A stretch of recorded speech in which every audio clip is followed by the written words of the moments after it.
Here's 4 steps to mastering your morning routine. Number 1 is say, do it now, 50 times in the evening and 50 times in the morning.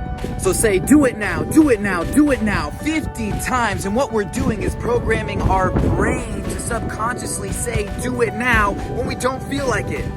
Number 2 is knowing, why do you even want to wake up earlier? Is it to have some more time for yourself? Is it to go to the gym?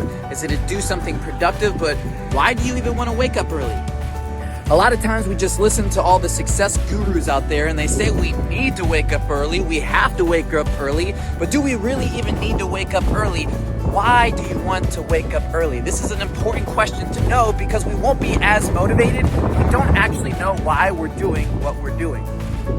Number 3 is to master your evening routine. If we're staying up late, we're watching TV, then we're probably gonna wake up in the morning feeling groggy, not feeling our best, and wanting to hit that snooze alarm, not wanting to wake up early and attack our morning routine.